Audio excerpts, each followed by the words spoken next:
Author, columnist, managing editor of LibertyNation.com, podcast host and conservative policy advocate. We dismiss history at our peril. Liberty Nation Radio with Mark Angelides. Politics is the art of measurement, figuring out how much you can offer to one group compared to how it impacts the other. It's a delicate dance that can be upset by even the slightest of rumbles. But what happens when both sides of the political divide face earthquakes in the same week? Welcome to Liberty Nation Radio here on the Radio America Network. I'm your host, Mark Angelides. On today's show, we're going to examine the issues surrounding both major political parties and how it impacts them in the run-up to the 2024 election. I'd like to say a special hello to our listeners out on KNTR 106.3 FM of Lake Havasu City, Arizona. Thanks for being here. And remember, this show is proudly sponsored by LibertyNation.com, where you can access podcasts, breaking news, analysis, and a range of biting and brilliant shows to whet your appetite for freedom and your fondness for the great American Constitution. House Oversight Committee Chairman James Comer delivered what he suspects will be a death blow to President Biden, his agenda, and his 2024 hopes on Wednesday when he detailed what appears to be a number of shell companies funneling money back to the Biden family. Now, the White House is poo-pooing allegations already, but does Mr. Comer have, as Alex Jones is wont to say, the documents? Well, we're fortunate to be joined by a longtime host of this here radio show and Liberty Nation's senior political analyst, Mr. Tim Donner, to go through the details. Thanks for being here, Tim. Always a pleasure, Mark. So, Tim, I guess the most important question has to be, in your opinion, based on what Mr. Comer presented, does he have proof that the Biden family is involved in the funneling and hiding money for pay-to-play schemes? Well, what was interesting was that the White House preemptively announced that the charges were A, evidence-free, and B, politically motivated. Imagine that, Mark. To the first question, they said evidence-free, and then James Comer takes the podium and presents literally mountains of evidence with much more to come. Specific transfers, bank account records, 16 to 17 different shell companies used with banks all over the world for no prescribed purpose. As Byron Donald, the rather impressive up-and-coming young black Republican congressman from Florida, said, Donald Trump had a legitimate business in the Trump organization, but he had basically the one company. Whereas Joe Biden had 16 or 17 shell companies that were created for, at this point, it looks like no reason other than to what many people will call launder money. Okay, so sure sounds to me like they got the goods on him. Mark, I think it's a question of whether elite media, whether progressive media can really ignore something of this magnitude when they have so much evidence, all of which was spawned by the Hunter Biden laptop. But as they made clear today, this is not about Hunter Biden. No one cares if he was a drug-addicted derelict. Doesn't matter to the national conversation. What it does matter is what his laptop revealed about the Biden family, which now we've discovered has so many additional tentacles extending to grandchildren who benefited from these financial arrangements. In the end, I think, Mark, it's a question of, were laws broken? And if so, what were they? Or was this sort of a less specific, generalized corruption known as influence peddling, which is an age-old tradition in Washington? I mean, influence peddling is the mother's milk of many politicians. Yeah, I'm reminded of the anointment of Pope Alexander VI, known as the Borgia Pope, with all the simony. Oh, sure, that immediately came to mind. It's just where my mind goes on it. But all the favor trading, the benefices, I believe they're called, that were doled out.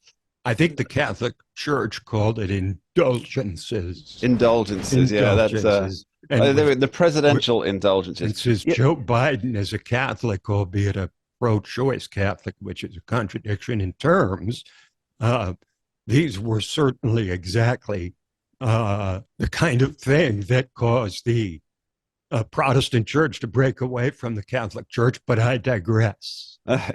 So let's talk about these companies. I think it's pretty interesting. So essentially, Mr. Comer listed a range of LLCs. So this is limited liability companies. Although I think maybe in America it's limiting liability companies. No, it's limited. Oh, it is limited. Limited Okay, liability, yes. So what appears to be the case, and we don't know for sure, we don't have the documents, as it were, but what it appears to be is that they're all set up with no specific purpose other than to receive a payment, and B, to send a payment on. Right. And what that does, that obfuscates the money trail. Now, as you point out, that's why they call it a shell company. Mm. And you can think of the image of the shells in a game of three-card Monte, where the money's being hidden find the under lady. one shell, find the money. Yeah. So unless Joe Biden and his family, I believe it's 9 family members who appear to have directly benefited from payments here, unless you can show why these people were involved with these companies, including his grandchildren, who are all quite young. I mean, we have to untangle the full mess, and that's one of the problems. It's so complicated that you have to find a way, if you're Republicans, to boil it down to a couple of simple talking points. That really is the key thing, right? She talked earlier about, will the media cover it? Now, it's notable that only places like Fox News and Washington Examiner, a place like this, ran the actual live thing, whereas the notorious Alphabet left-leaning news sites didn't really give it any coverage at all. They certainly didn't show the press conference. Well, I think what they're going to do is what they've done since Republicans took over the House, which is their story is not going to be the actual allegations in the investigation. Their story is going to be the Democrats hit back, the Democrats' response, the Democrats calling it politically motivated, et cetera, et cetera. That's how they can say they've covered the story without really covering it. Yeah, as you point out, it's such a difficult concept to put into a couple of tiny sound bites. So even if the Republicans do have the goods, how are they going to present that to the voting public, which is really quite clearly what they want to do, right? It's not about justice for all. They may say that, but what they want is Joe Biden gone, Democrats out of power, right? How are they going to present this in a way that will impact Joe Biden prior to the election? Well, Mark, I will say this at a minimum. What this does is it drains Joe Biden of any presumed moral authority. This man who's talked about saving the soul of America can hardly make those claims. If he tries to attack Trump on the basis of morality, assuming Trump's a nominee, or DeSantis, whoever it is, he doesn't have any longer after this the moral authority to stand, on the high ground and claim that Donald Trump is so corrupt. Because if he brings up the moral issue, then he's going to become immediately vulnerable. And if he doesn't bring it up, then he's missing a major element of how he might be able to scare the American people about putting Trump back in power. Well, I'm sure there'll be a letter from 51 of the nation's top accountants explaining how everything that Joe Biden did was perfectly above board. Now, I think that's a satire waiting to be written, Mark. Yeah, Graham Noble, Mr. Graham J. Noble on LibertyNation.com. Check it out. So we will be back with Mr. Tim Donner right after this short break discussing the state of the 2024 field. Don't go anywhere. We dismiss history at our peril. Liberty Nation Radio with Mark Angelides. And we're back with Liberty Nation senior political analyst and longtime host of this here radio show, Mr. Tim Donner. Now, earlier in the show, we briefly discussed the danger zone for Joe Biden and family with the results of the Comer press conference. But now I'd like to talk a little broader about the field for 2024. Now, Tim, do you think that we discussed that earlier that this will affect Joe Biden's ability to claim the moral authority. But there's other things impacting Joe Biden as well, aren't there? There's this thing about the 51 intelligence agency people putting together a letter at the behest of somebody within the intelligence agency to give to Joe Biden. I mean, isn't he losing on all fronts here? Well, Mark, think about where the 2024 presidential race stood in mid-November of this year compared to now. That was 6 months ago, right? Yeah. 6 months ago, Ron DeSantis was a conquering hero. He had won a landslide victory in Florida, reelected as governor. He was challenging Trump and even surpassing him in some of the polls. But Joe Biden stood an even higher, political ground at that time because they had sidestepped a potential bloodbath for Democrats in the midterm elections. So it looked to be Biden-DeSantis, with Biden probably favored, if only because of incumbency. Now, here we are 6 months later. Biden is way down, DeSantis is way down, and Trump is way up. I mean, you think about where Trump was in mid-November when he made his announcement for his third presidential run. It was a very sparse gathering, almost grim, when he announced it. Since then, and following his prosecution, which, well, he hasn't been prosecuted, but he's been indicted. But I was going to say his prosecution would be seen as persecution. And the point is that has rallied many Republicans to his side, including, for example, Vivek Ramaswamy, who is running against Trump, but stood up today and said, this is unjust, this settlement for Trump's civil case. It makes no sense. They didn't convict him of rape, but they awarded $5 million anyway, even though the charge was rape. So they basically concocted stuff. So you've got even Ramaswamy and you've got DeSantis having to defend Trump, who they're running against on the legal front, right? On the legal front, they're saying that this is a persecution, and that just drives Trump's numbers way up.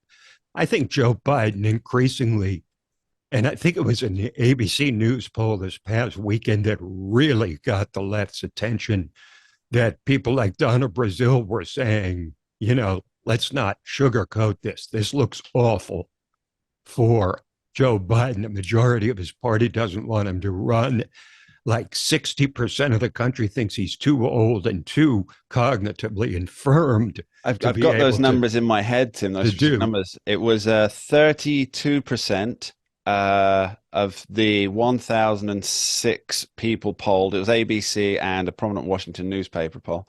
It was 32% said he's not mentally fit or capable of managing the presidency. 33% said that he's not. Oh, sorry, no. 32% said he was capable, meaning that the rest didn't. Thank think you. he was. I was going to say, I think you saw a different poll. 33% said that he was physically capable of doing that. Now, funnily enough, that's Trump almost doubled those numbers in terms of who thought he was mentally and physically capable. An interesting point here is that of that, it was about 20% of Democrats who said that. Now that's a fifth of the voting Democrats. If he loses a fifth of his voting Democrats because they don't want to vote for somebody who they themselves say is neither physically nor mentally capable of managing the presidency, does that sink him completely, losing that fifth? Or, as we've often discussed, will they just vote for him anyway because, hey, he's not Donald Trump? Let's put it this way. In any kind of ordinary election, which we haven't seen really since 2012, an election that America's become accustomed to. Those kind of numbers would lead probably Chuck Schumer to walk over to the White House and say, Mr. President, your time is up. Yeah. You can't possibly win against any generic Republican. The thing that gives them a shot is that Trump remains such a wild card and so despised by so many people that they can run a completely defensive platform saying, look, no matter what you think of us, we're not Trump. We can protect you against Trump. We did it once. We can do it again. I mean, that's the only argument really that Biden can make. And if Ron DeSantis or someone else gets the Republican nomination, he doesn't even have that to try and scare people about DeSantis, sure. But that didn't work about Trump in 2016, did it? No, but it's quite interesting, isn't it? Because before he declared for the presidency as a Republican, Donald Trump was beloved by the very same people who admonish him and demean him now in many ways. He was beloved by the political left. And it was only because he went against the party power system that he became persona non grata. Now, as you point out, Ron DeSantis isn't in that position at the moment, but you can see the groundwork, can't you? With this, that falsely labeling his stuff, the "Don't Say Gay" bill, where obviously right. No, they're trumping him. They're trumping him. They're pulling a full Trump on DeSantis because they're actually, and I think by most accounts, they're more scared of DeSantis than Trump because they cannot scare off as many people with DeSantis as they can with Trump. I think they feel like if it's DeSantis, that Biden can't possibly win. With Trump, they feel he can because he beat him once. The big difference, of course, is that Biden now has a record that he has to run on, and he doesn't have a pandemic to vault him into office like it did in 2020. So it's a grim outlook for Joe Biden. But I think they still are in the process of trying to lure Republican voters to Trump so that he can become the nominee, and then they can savage him like never before, if that's even possible, to go worse on him than they have in the past. All right, one final quick fire question for you, Tim. What do you think the odds are of Trump and DeSantis making a single ticket? Well, I think that's the most intriguing possibility for, I think, every Republican in the nation minus two. And those two are Ron DeSantis and Donald Trump. Can they get past their egos to understand that it's a dream team ticket? I think it can be done. And the reason is if this was in 8 years, 8 more years that Trump was looking at, I think it would be impossible because DeSantis isn't going to sit in a position that one vice president called a warm bucket of spit for 8 years. But he will do it for 4 in order to have a platform to run for himself in 2028. And Trump, in turn, should not feel threatened by DeSantis because he can only serve 4 years and will become a lame duck as soon as he's elected. Tim Donner, thanks ever so much for joining us. Much appreciated. It's been fun as always, Mark. We dismiss history at our peril. Liberty Nation Radio with Mark Angelides. Former President Trump has been found liable for an attack on columnist E. Jean Carroll, and with that jury decision, has confused half the nation who doesn't have a law degree, and even some of them who do.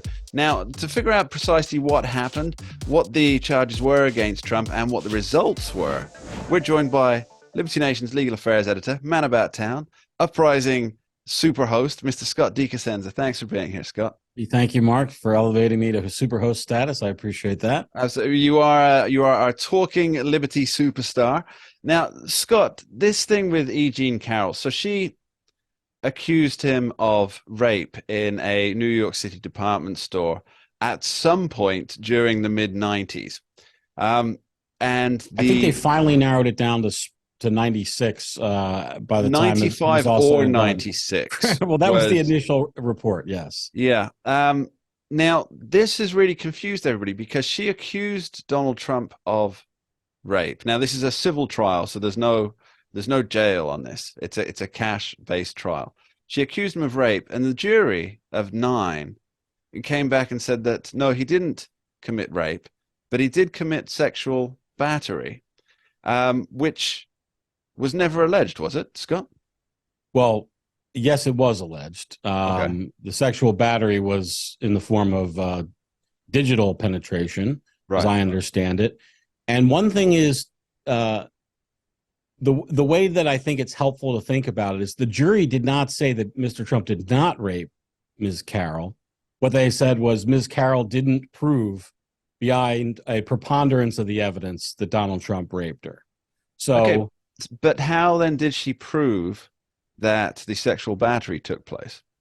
when these jurors start selling their stories, Mark, it's going to be interesting to read how they threaded that needle. But they perhaps they just believe that testimony more. I mean, because this is basically dependent solely on the testimony of Ms. Carroll. This is not, there were no witnesses to it or anything like that we know of. Mr. Trump denied the whole thing entirely. It's not like he said, I touched her this far and not this far. So that's the only thing that kind of makes sense to me as I look at the news stories. Unfortunately, because it's federal court, no cameras are allowed. And so we weren't allowed to sort of, witness her testimony and see what she may have said that might produce this result. So I wanted to clear up a quick legal point on this. So we had people like Representative Eric Swalwell this morning, the morning after the verdict came down, saying that Trump is guilty of such and such. And I think it's quite a distinction, isn't it? Because in a civil trial, you're never guilty of anything, are you? You're found liable for. Well, you'll something. notice the Is way that right? I crafted this writing for the written piece in Liberty Nation, Yes. and I said he was held liable because that is what the legal standard is. It's a liability standard, and in fact, you talked about whether it's a criminal trial, and a criminal standard would be that Donald Trump would have had to have been the evidence would have had to amounted to proof beyond any reasonable doubt, and that's not the case here. It's just a preponderance of the evidence, which is just one measure more than 50% that was likely to occur, and that is what the jury found. So Donald Trump and his team have already indicated that they're going to appeal this. Now, what form would that appeal take? Because I believe much of the contention is that now I don't want to get into who's right and wrong on this, but it seems to me that it was her word against his. She couldn't remember which year it was. She claims to have told at least 2 people of the events that she alleges directly after they allegedly occurred, but they also couldn't remember the years. And this seems, there are a lot of holes in this story, which can happen, right? It can happen, but yes, and it's important to remember that you don't get to an appeal a verdict simply because you don't like the verdict. There needs to be for the appeal to be heard. Now, you can sort of say that and file the appeal, and that's going to cost you the filing fee, and it's going to get tossed out. But for the appeal to be heard, the appeals court has to agree that there are grounds for an appeal. Now, there may be grounds that we haven't even thought about, meaning there could be some procedural ground that hasn't been widely discussed that Trump's attorneys think they can, make hay with. There are any number of things that could be it. But one thing for sure, legally is not it, is I just didn't like the way this jury returned their verdict. okay, because that appears to be the big thing for Trump and his legal team, doesn't it? Which is got to be concerning for them, seeing as they're intending to appeal. There's the sort of common parlance, and then there's what we file in court, and oftentimes there's some divergence there. So this was a federal court, so it would go to an appellate court. So yes, there could be some more proceedings in the district court, but the court immediately above the district court is the Second Circuit Court of Appeals, and then the United States Supreme Court. But I can tell you that the likelihood that any civil case that reached a jury verdict in the district court would then find its way to the U.S. Supreme Court is exceedingly rare. Now, there are Trump cases that certainly have gone before, and I would never say never. I would just say, boy, if I were a betting man, I would not bet on, and I wouldn't even bet on it getting a proper hearing at the appellate court level. And what I mean by that is most appeal requests are rejected by most courts. Okay, I think one of the angles, and I've only heard rumor of this, so I don't know if this is going to be one of the angles of appeal for the Trump team, is that they're alleging that obviously this is political persecution, and where that comes from, as they say, is that the state of New York opened up like a 1-year window for which alleged crimes could be prosecuted civilly. And it really seems to many people that they created this 1-year window. So you can't take somebody to court for a crime that happened a long time ago last year. You won't be able to do it next year, but this year you can. Just this 1 year. And this seems, I think, to many people who are supportive of President Donald Trump, that it was crafted specifically just so a case could be brought against Donald Trump. Well, I don't know that there's any evidence to suggest that that's the case. Of course. And I don't, there's lots of people for whom, they don't want to have to defend cases that arose from fact patterns long ago, and you can see why.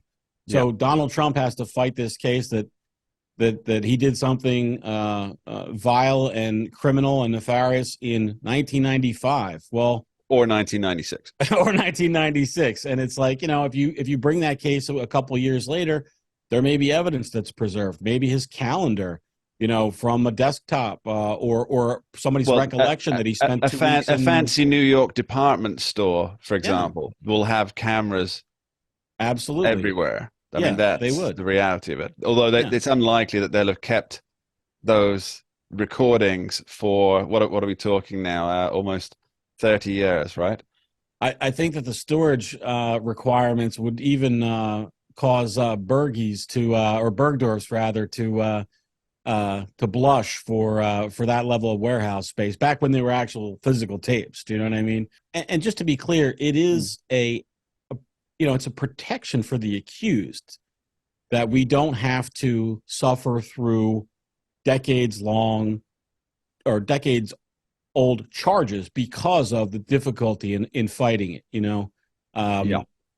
And the truth is that so many claims in court these days, even though as we teach, the burden of proof lies on the state, and in this case, the burden of proof lies on the plaintiff. But at the same time, when you're making heinous allegations against someone, and those allegations are buoyed up by the big box media on a daily, if not more, basis, well, you're really behind the 8 ball as a defendant, and then having to overcome the burden of coming up with 25, 30-year-old receipts for something, it seems almost insurmountable. Just one final quick question on this, and a point, I think, on this topic, Scott, is, so this being a civil trial, that even if it were a criminal trial, there's nothing here that precludes Donald Trump from continuing his campaign for president. Even if he were in prison for this, he could still campaign and be president, right? So states control who is on the ballot in that state for president. And I say that preceding my answer because I would have to check all 50 states and make sure that there's no bar for felons appearing on the ballot in their states. I don't know that there are any. And I do know that Lyndon LaRouche, famously a Democrat, ran for president many times from his prison cell, a felon. And as a socialist, he ran, but Democrat socialist, I repeat myself. Well, actually, I think he was on the Democrat ticket in some jurisdictions. Yeah, I say that I may always make a point when I talk about him to talk about he's a Democrat because he was on the fringe of the Democrat Party, and certainly he was on that fringe. Some folks in America had it in their head that he was a libertarian. And I've heard a couple times like, oh, yeah, wasn't he a libertarian? And I'm always loath to let that go by unremarked upon. And so in any case, he was a Democrat and a member of the Democrat Party at some point. All right, we'll keep following this story on the pages of libertynation.com. Please do read Scott's coverage of it. And we'll be right back with Scott talking about Tucker Carlson's grand move to Twitter. Don't go anywhere. We dismiss history at our peril. Liberty Nation Radio with Mark Angelides.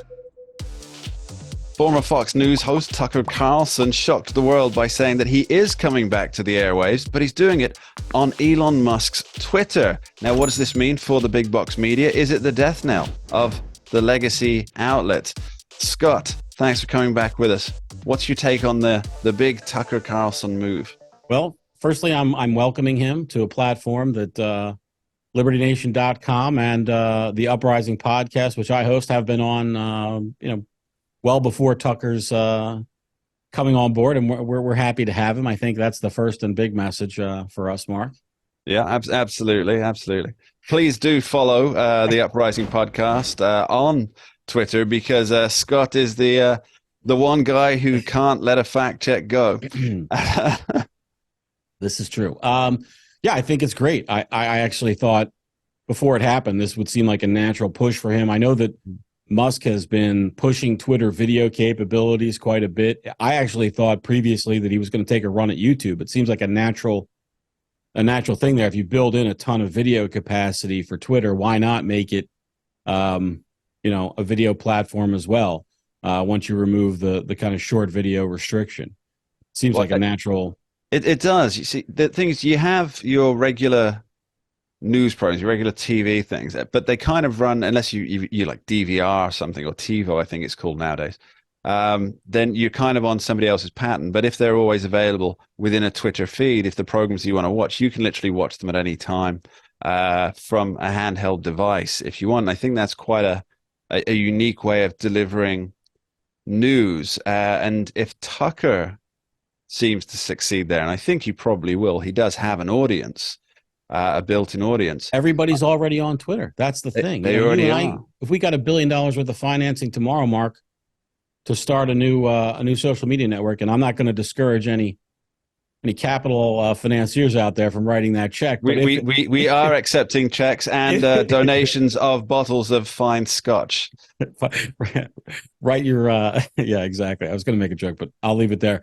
But we would have a perhaps insurmountable and uphill battle just to get the user base to even make headway. But Twitter already has it, so it seems like a natural fit there. Now, Tucker had been, it had been speculated on that he maybe wanted to make the move but couldn't because of his non-compete. And then, according to some exclusive reporting by Axios this week, we learned that Tucker is actually alleging that Fox is in violation of their contract, which has allowed him, in responding to their breach, to basically cancel the contract, forgo the estimated, I think it was $20 million a year, I think I read, and go his own way.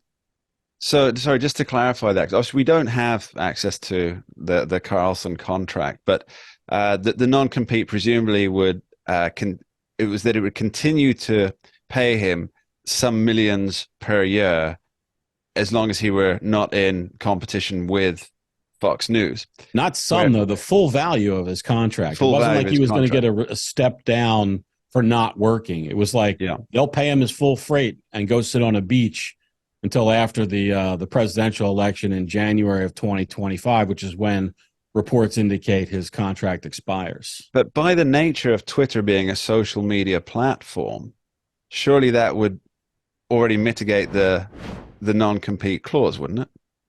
Well, Tucker's position, as reported through his lawyers to Axios, is that because Fox breached the agreement, Tucker doesn't have to honor it. It's now null and void. And Tucker doesn't, as I understand it, expect payment going forward. But also he won't be held to restricting his work only to Fox News or nowhere, which I think was the position that Fox was maintaining, at least until earlier in the week. Now, when Tucker was first released from Fox, he mentioned that in the initial video that pretty much went wild across all social media and regular media, where he said, you don't have honest debates, you don't have upfront debates about certain topics. So can we presume, I think we can presume, that it will be those topics that he mentioned that will be the meat of his new Twitter show? Now, I don't know about you, Scott. I mean, obviously we're both big fans of the First Amendment here, but I think that having a platform where Elon Musk has been very loath to limit anything that isn't illegal, essentially, and to have somebody with Tucker has pulled, speaking on a platform that is not, as of yet, keen to censor. I think that's a big win for the First Amendment, isn't it? Well, Elon for Musk, free speech in general, I mean, rather than Elon Musk said he bought Twitter to advance free speech, and Tucker has said he's moving to Twitter because it is the last and only, in his words, big platform that still celebrates free speech. So I have to agree wholeheartedly. There's one thing that you said that I will just a minor footnote of a correction, which is you said when Fox released him. And Sure.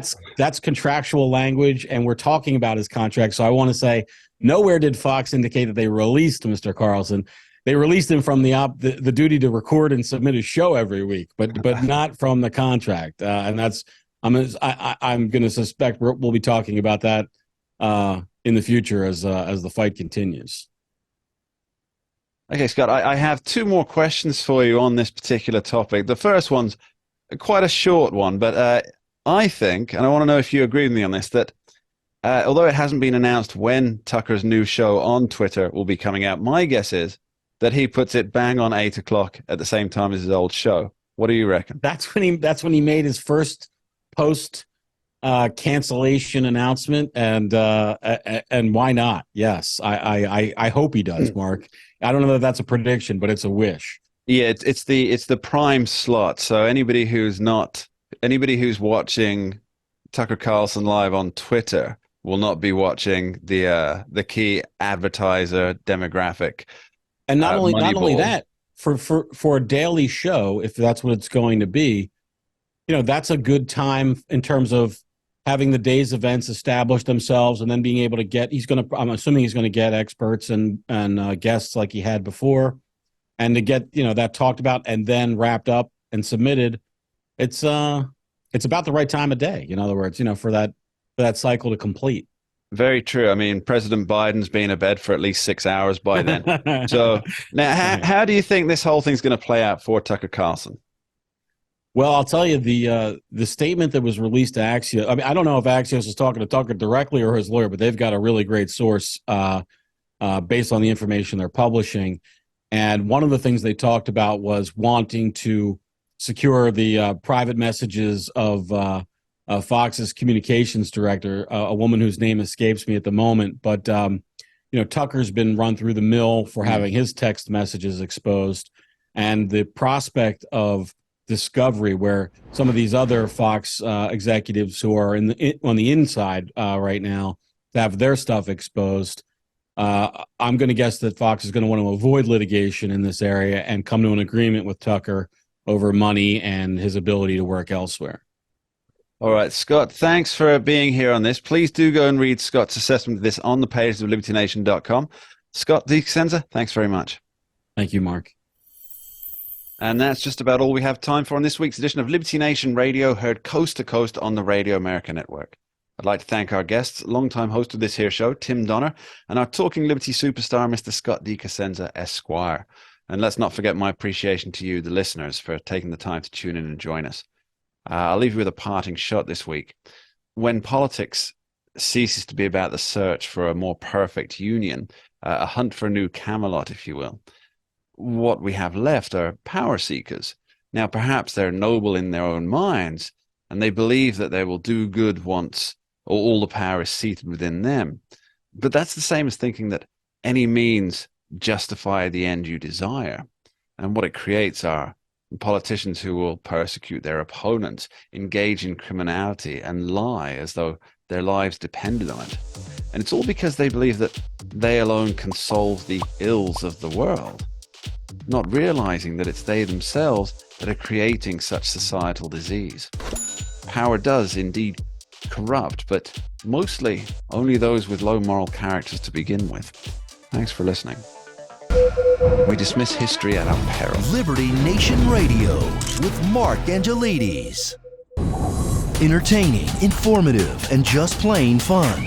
Watch Liberty Nation's The Conservative 5. produced by conservatives for conservatives. C5's The Left Free Zone, hosted by Liberty Nation's Lisa K. Donner, joined by a raucous, irreverent panel of authors, deconstructing leftist narratives, debating the hot topics, and remembering to laugh. Join the official conservative safe You only space. did that to piss Jeff off. Liberty Nation's The Conservative 5.